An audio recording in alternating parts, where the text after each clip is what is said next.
1960년대에 시작됐었던 중국의 문화 대혁명은 按政策，政府要分的院房，他不肯，动手打了干部，还放火把那院房给烧了。 공산당에게 재산을 헌납하지 않는 지주와 자본가들을 반동분자로 낙인 찍어서 즉결 처형해버리기도 하고 红贵，所以你们家现撇了。镇长，你这锅都砸了，做不成饭，往后吃什么呀？ 나약한 기계 따위에 의존하지 않는 수억 명 인민들의 강인한 정신력과 근력으로 서양 세계의 철강 생산량을 단숨에 따라잡겠다는 그런 엄청난 계획을 세우기도 했었습니다. 15年赶上英国，超过美国，不在话下。好， 그러다가 기본적인 생활용품은 물론이고 농사에 필요한 도구들까지 모두 녹여버리는 바람에 결국에는 수천만 명이 굶어 죽어버리는 그런 비극적인 사태가 벌어지기도 했었죠. 이처럼 중국 5세대 감독의 대표 주자인 장애모의 인생은 중국 현대사의 암흑기였던 문화 대혁명의 모습들을 있는 그대로 담아내고 있습니다. 你们妇产科有没有大夫？我们就是啊。我是说老一点儿。哦，老的那都是反动学术权威，都被打倒了。这儿早被护士学校的护理者将给夺权了。没大夫。 심지어는 고등교육을 받은 지식인들은 죄다 잡아서 가둬버리는 바람에 병원에 의사가 남아있지 않게 된 그런 촌극까지 매우 풍자적으로 그려내고 있죠. 그래서 장애모 감독의 인생은 해외에서 그 작품성을 먼저 인정받아 무려 칸 영화제의 황금 종려상 후보로 초청을 받기도 했으나 중국 역사의 비판적이라는 이유만으로 출국 금지 조치를 당해서 영화를 만든 사람이 영화제에 참석하지 못하는 그런 해프닝이 벌어지기도 했었습니다. 거기다가 중국 정부는 자국민들이 인생을 보지 못하도록 국내에서 상영 금지 처분까지 내리기도 했었죠. 영화 인생은 이런 에피소드 때문에 첸카이거 감독의 패왕별이와 마찬가지로 중국의 지식인들이 중국 정부에 할 말은 했었던 그런 참된 시기에 만들어진 중국 비판 영화로 회자되곤 합니다.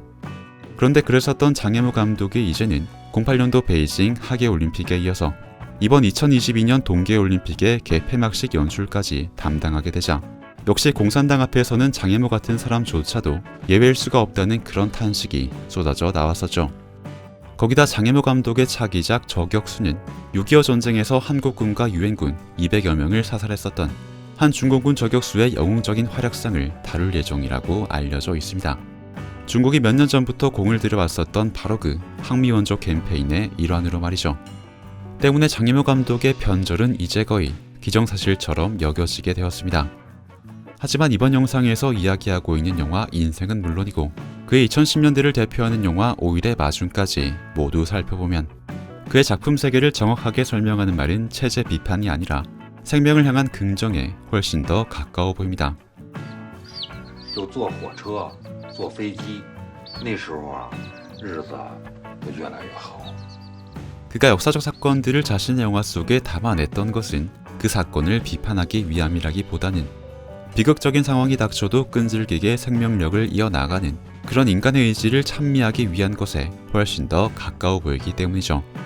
실제로 그는 문화대혁명 시기에 벌어졌었던 이런 촌극을 담아내는 장면에서도 체제 비판보다는 이런 상황 속에서도 결국엔 이어져 나가고야만 하는 그런 인생을 향한 애잔함의 시선에 훨씬 더 많은 무게를 실어두고 있었습니다. 그래서 장애모 감독이 변절했다고 단정짓는 것에는 조금 어폐가 있다고 생각합니다. 그는 자신이 하고 싶은 이야기를 담아낼 수만 있다면 이렇게 영화 바깥의 무대도 마다하지 않았었고 심지어는 이번 개막식에서 눈꽃을 표현하기 위해 모티브로 삼았던 연산설화 대여석이라는 그 오래된 시구도 사실은 국가의 어려움이 닥쳤음을 한탄하는 내용이라는 점에서 오히려 중국 정부를 돌려가는 의미를 숨겨놓은 것이 아니냐는 그런 의견도 나오고 있으니 말이죠. 때문에 우리가 주목해야 할 것은 장애모의 변화가 아니라 장애모를 대하는 중국 정부의 변화에 훨씬 더 가깝지 않을까 싶습니다. 그에게 출국 금지는 물론이고 상영 금지 처분까지 내렸었던 중국 정부가 이제는 정반대로 그를 전면에 내세워서 자신들의 치적 홍보에 적극적으로 그를 이용하기 시작했으니까요.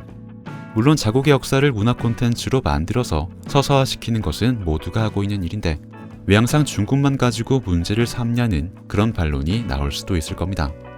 하지만 중국 바깥의 세계에서는 스티븐 스필버그 같은 거장 감독에게도 유대인의 피해 서사를 너무 과하게 성역화시키는 것이 아니냐는 그런 비판까지도 가해지곤 한다는 점을 유념해둘 필요가 있겠습니다.